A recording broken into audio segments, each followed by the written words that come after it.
YouTube!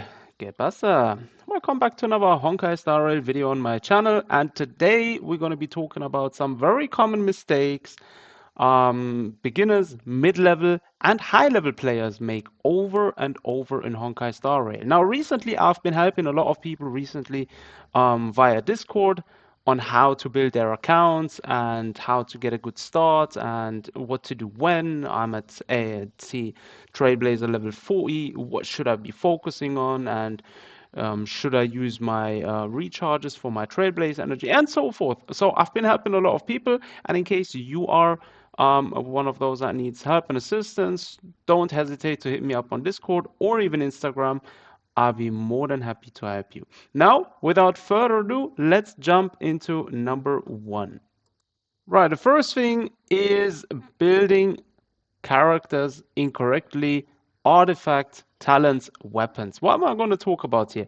Now, what I see quite often is people don't level their light cones. And this is very important in Honkai Star Rail. Why? Because leveling up your light cones is basically giving you an increase of base stats once the light cone is equipped to your character.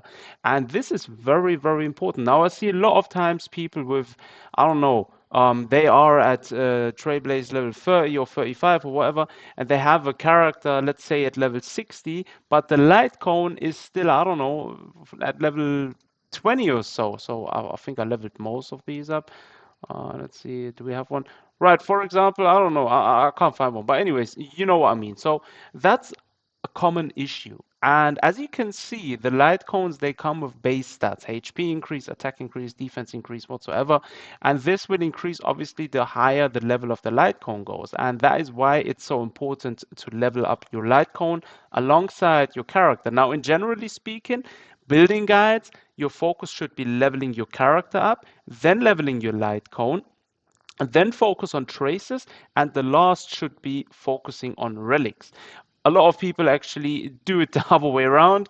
So yeah, that's an entire different video as well. But yeah, another thing we see quite often is people don't level up their relics. And this is a huge problem. Now, mind me, this is just a weird set I just thrown on here. But the thing what I mean with this is people don't level up their relics. And I'm talking about when you just start in the game, you're fresh in Honkai Star Rail.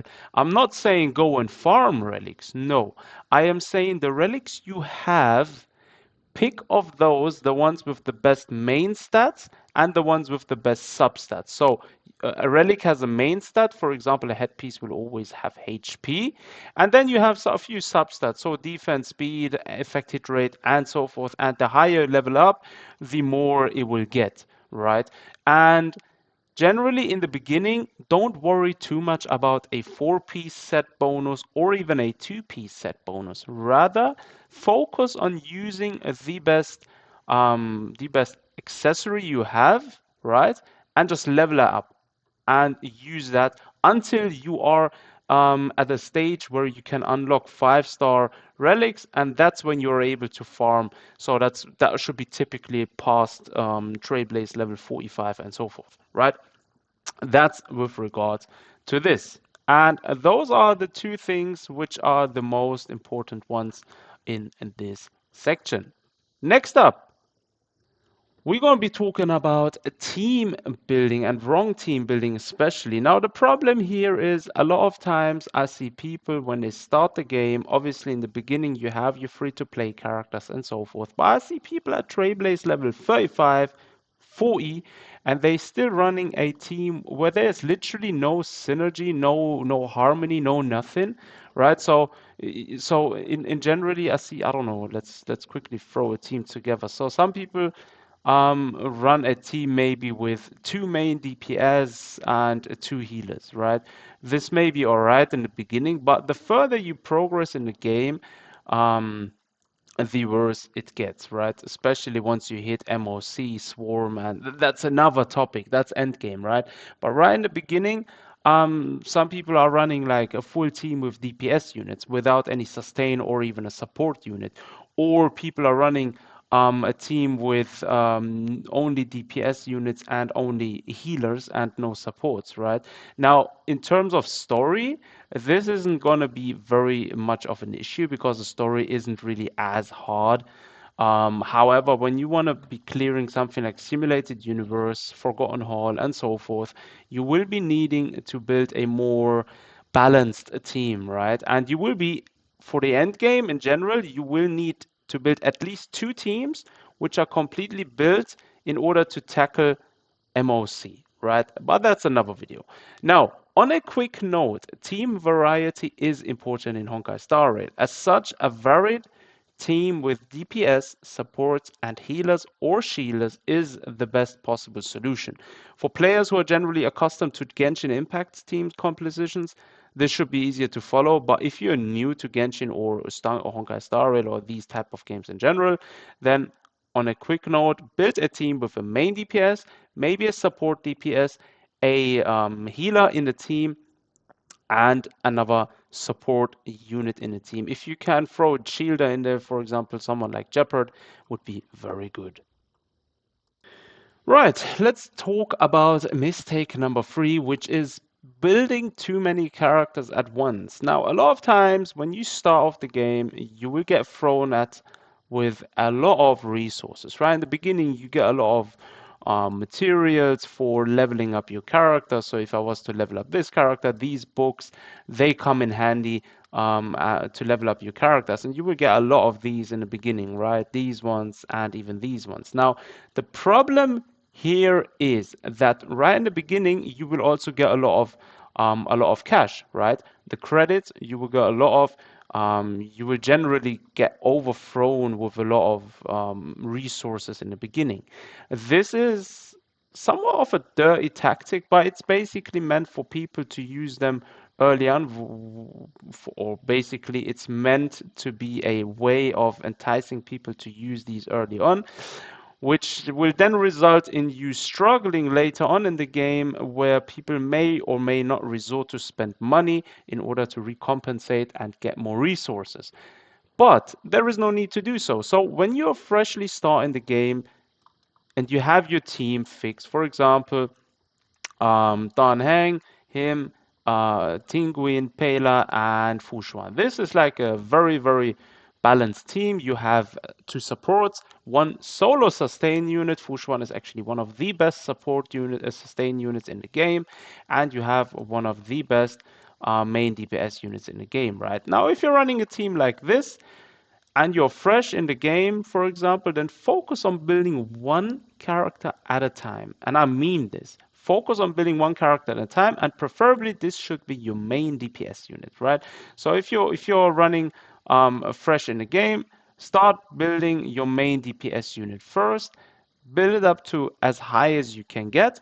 Focus on leveling up the Litecoin as high as you can get, and focus on building up the traces as high as you can get. And also, mind me, I level up every trace. It's an OCD thing. Yeah, it's kind of annoying, but yeah. And also level up your relics as high as they get in the beginning, right? Don't max them out as much, right?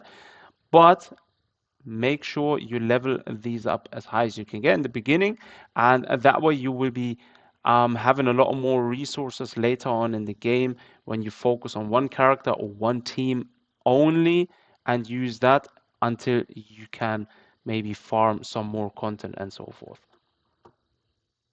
Right, next up, we're going to be talking about another thing, which is the mistake number four, accidentally wasting Stellar Jades on the Stellar Warp banner. Now, while it may seem obvious to most in the excitement of a gacha game, several players can make wrong decisions that ultimately doom the progression of their account. And one of the most common mistakes here is or has to be that players are accidentally summoning on the Stellar War banner instead of like limited banners, which are these, right? So yeah, this is the Litecoin banner and this is the limited character banner, right? Now this Stellar Warp banner is yeah, basically to make it clear, Stellar Warp banner features permanent characters. So every character in this banner is basically permanent available and can be obtained at any point of the game's lifespan.